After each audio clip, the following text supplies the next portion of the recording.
Sederhana saja. Semua persoalan, semua kegaduhan ini bisa selesai hanya dengan Bapak Presiden kita keluar dan hadir di hadapan masyarakat, kemudian memberikan ketegasan secara verbal dan diikuti dengan ketegasan-ketegasan dalam kebijakan-kebijakan, perumusan-perumusan program yang diajukan oleh para menterinya. Selesai. Silakan kabur, kalau perlu jangan balik lagi. Ini nih yang nggak peduli terhadap berbagai macam kondisi bangsa siapa sebenarnya?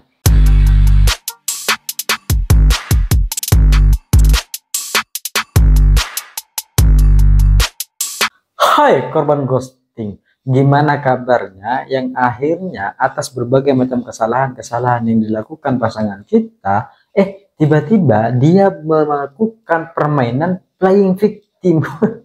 Seolah-olah yang disakiti adalah mereka-mereka itu, seolah-olah yang dihianati adalah mereka-mereka, padahal di sini yang terluka. Dan kejadian-kejadian playing victim yang akhirnya memutarbalikkan berbagai macam fakta-fakta kenyataan yang ada, ini tidak hanya terjadi antara hubungan satu sama lain, antara kekasih dan kita, atau antara hubungan pertemanan persahabatan yang ada, tapi juga antara pemerintah dengan masyarakatnya. Jadi akhir-akhir ini kita diramaikan dengan berbagai macam satu isu yang akhirnya mencuat menjadi satu kalimat tentang kabur aja dulu. Ini kan ibaratnya kita sedang berada dalam satu ruang lingkup, kita sedang berada di rumah gitu, tapi kita harus kabur dulu gitu. Mending kita kabur aja dulu nih gitu. Dan hal ini sebenarnya muncul dan ada akibat berbagai macam kekecewaan yang sudah menumpuk.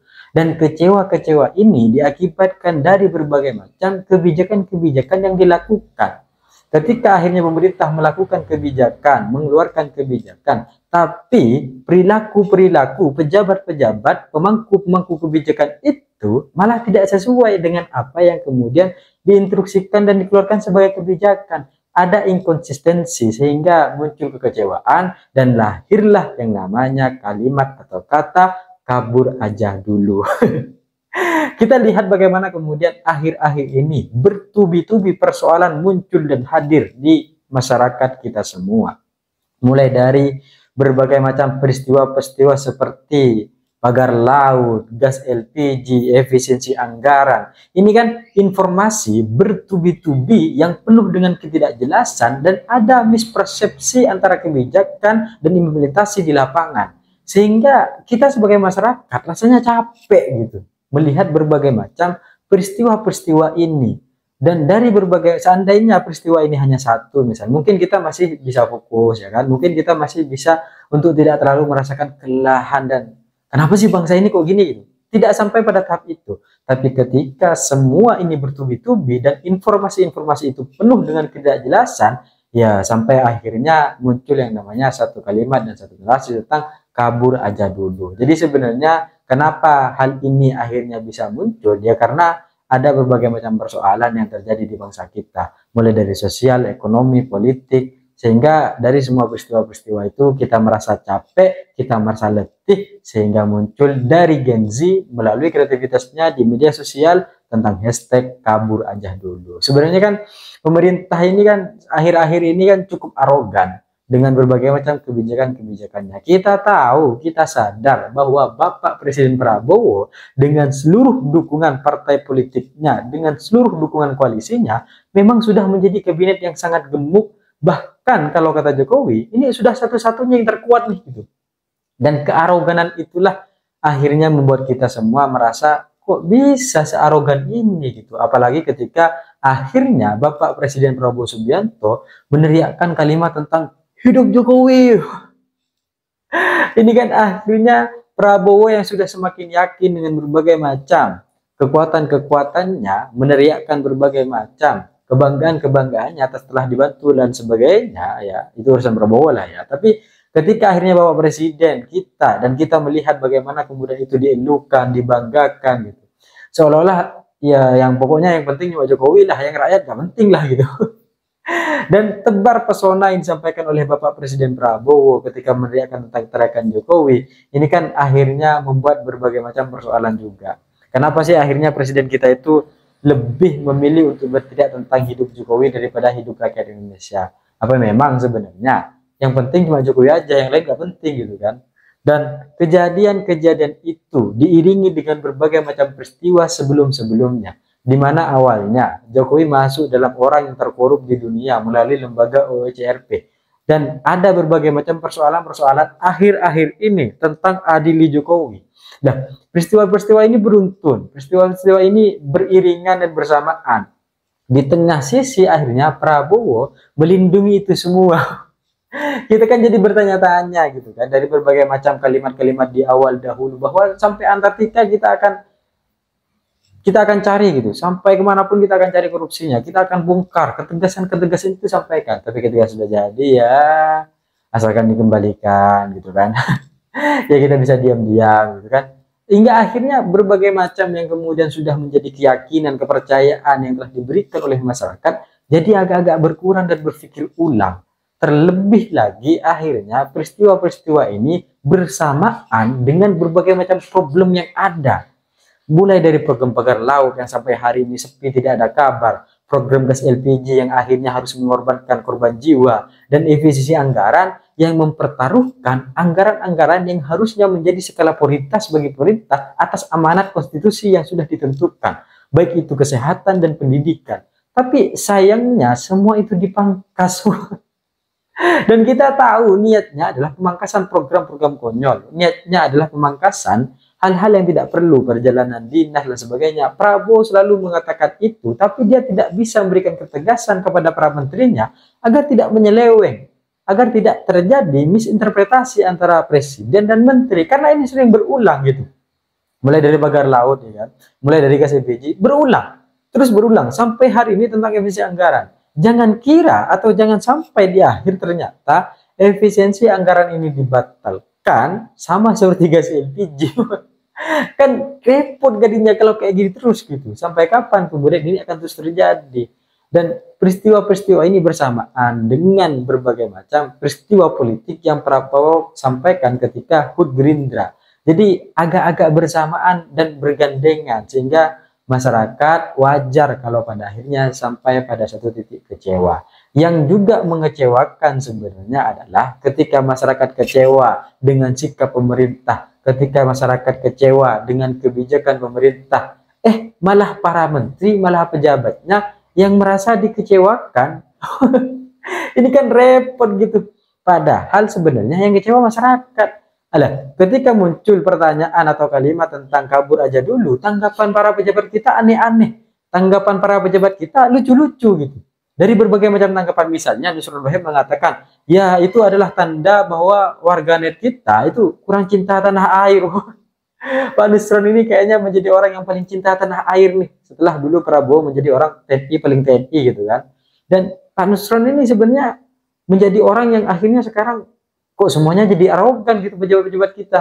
Satu arogan bahwa mereka sudah memiliki berbagai macam kekuatan-kekuatan politik. Satu juga arogan dan sombong bahwa yang paling cinta tanah air cuma mereka, pejabat-pejabat kita. Yang paling parah lagi ketika kemudian muncul dari Immanuel Ebenezer sebagai wakil Kemenaker. Dia bahkan mengatakan, ya gak apa-apa lah, silahkan keluar. Kalau perlu jangan balik lagi. Silahkan kabur, kalau perlu jangan balik lagi. Ini nih yang gak peduli terhadap berbagai macam kondisi bangsa siapa sebenarnya? Kita, masyarakat, atau menteri sebagai pemerintahan? Atau pemerintahan yang gak peduli terhadap berbagai macam persoalan bangsa ini? Karena kan sederhananya masyarakat memasrahkan semuanya kepada pemerintahan, pemerintahan membuat kebijakan-kebijakan yang tidak pro terhadap kecintaan terhadap tanah air.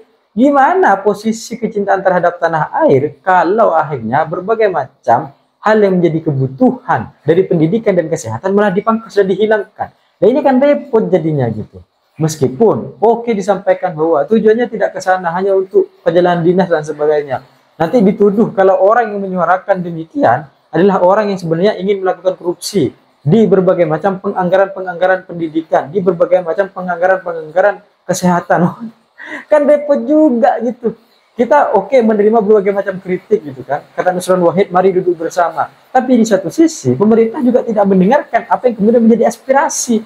Dikira demo di Papua itu hanya berlaku 1 hari, hanya berlaku kemarin. Sudah sejak lama gitu, kok sampai sekarang nggak ada tanggapan apa-apa, kan repot gitu kan.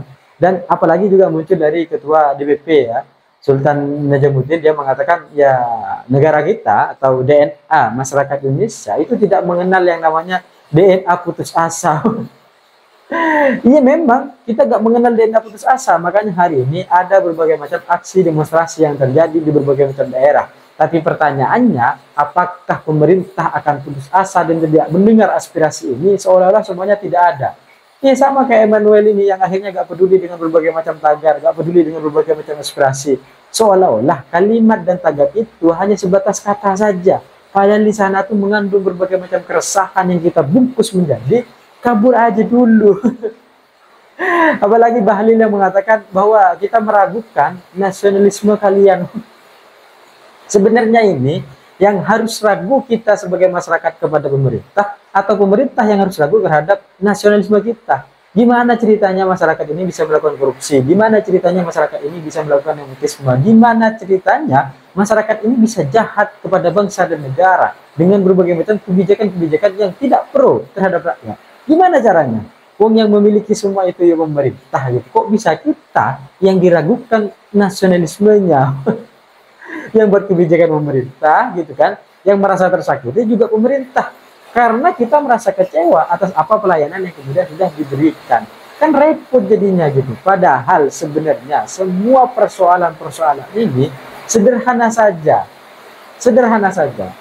Semua persoalan, semua kegaduhan ini bisa selesai hanya dengan Bapak Presiden kita keluar dan hadir di hadapan masyarakat, kemudian memberikan ketegasan secara verbal dan diikuti dengan ketegasan-ketegasan dalam kebijakan-kebijakan, perumusan-perumusan program yang diajukan oleh para menterinya. Selesai. Ini kan hanya perlu itu gitu. Bukti bahwa anggaran yang diefisiensi itu memang tentang perjalanan dinas. Itu memang tentang program-program konyol yang tidak perlu. Sederhana saja. Tapi ketika ternyata data-data yang dipaparkan berbeda dengan harapan-harapan yang diinginkan, maka kita gelisah, kita khawatir. Karena ini kebijakan penuh dengan ketidakpastian. Sederhananya, semua ini bisa selesai ketika akhirnya Bapak Presiden Prabowo bisa keluar dan memberikan kepastian serta ketegasan dan memastikan bahwa kebijakannya sesuai dengan program-program yang sudah ada dan berjalan dan selama 1 tahun ke depan. Karena kalau tidak demikian, aksi-aksi demonstrasi ini akan terus semakin banyak, penyampaian aspirasi-aspirasi ini terus akan semakin banyak, dan yang kemudian kita kecewakan kalau pada akhirnya semua pejabat kita tidak peduli dan malah mengatakan, ya kalau perlu gak usah balik ke Indonesia. Ya bolehlah menjadi pejabat kita ini amarah boleh, pejabat kita ini marah boleh, karena sudah mengurus bangsa negara sebesar ini, tapi tiba-tiba ada yang tidak puas, boleh marah gitu. Tapi jangan sampaikan kemarahan itu kepada publik. Mereka hanya menyampaikan aspirasi, maka sampean semua para pejabat-pejabat tidak perlu kecewa dan tidak perlu sakit hati. Perbaiki dan evaluasi, karena itu memang sudah tugas dari kewajiban pemerintah. Saya pikir itu cita-cita saya, ingin seperti Gibran, tapi saya sadar diri dan sadar posisi. See you, Korban Gospel.